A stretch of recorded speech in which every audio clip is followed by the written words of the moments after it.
ఉల్లి కారం ఎగ్ ఎలా చేయాలో చూపించబోతున్నాను. దానికోసం ఈ విధంగా ఎగ్స్ని బాయిల్ చేసుకోవాలండి. ఎగ్స్ని బాయిల్ చేసుకునేటప్పుడు పావు టీ స్పూన్ ఉప్పు వేసుకొని హై ఫ్లేమ్ మీద ఒక 5 నిమిషాలు బాగా ఉడికించుకోవాలి. ఆ తర్వాత స్టవ్ ఆఫ్ చేసి ఆ నీళ్ళని వెంటనే చల్లేసి నార్మల్ వాటర్ వేసుకోవాలండి.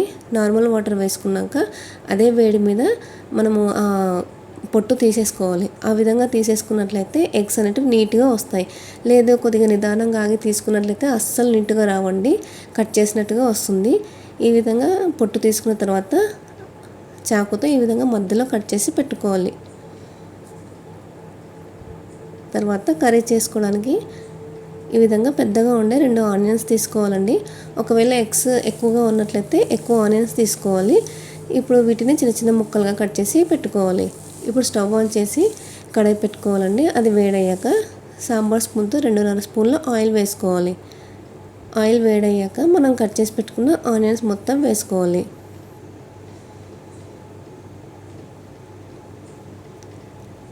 ఆ తర్వాత పావు టీ స్పూన్ పసుపు, ఫుల్ టీ స్పూన్ అల్లం వెల్లుల్లి పేస్ట్ వేసుకోవాలి.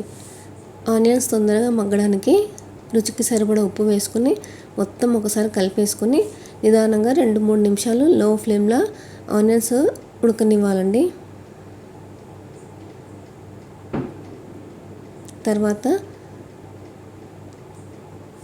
ఒక ఫుల్ టీ స్పూన్ కారం వేసుకోవాలండి. దీంట్లో కారం ఎక్కువగా ఉంటేనే బాగుంటుంది. కారం వేసుకున్న తర్వాత ఆనియన్స్ అనేటివి బాగా ఉడకాలి. ఒక 2-3 నిమిషాల పాటు లో ఫ్లేమ్ మీద కంప్లీట్ ట్రాన్స్పరెంట్గా అయ్యే వరకు ఉడకనివ్వాలండి.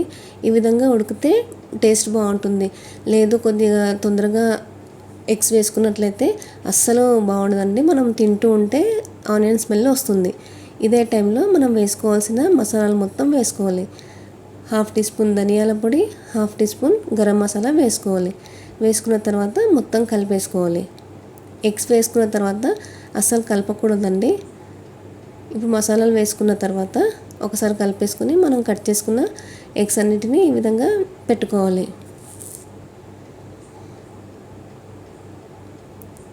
తర్వాత ఆ ఉల్లికారం మొత్తం ఈ విధంగా ఎగ్స్ మీద వేసుకోవాలండి.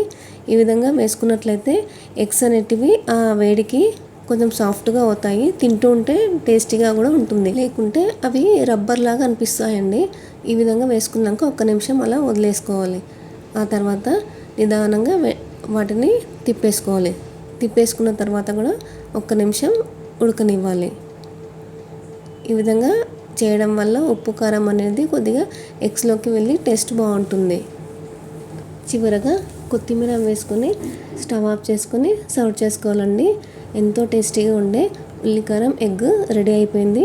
దీనికి కాంబినేషన్గా పులావ్ కానీ, బగారా రైస్ కానీ, వైట్ రైస్ కానీ బాగుంటుందండి. మీరు కూడా ఒకసారి ఇదే విధంగా ట్రై చేయండి. టేస్ట్ నెక్స్ట్ లెవెల్లో ఉంటుంది.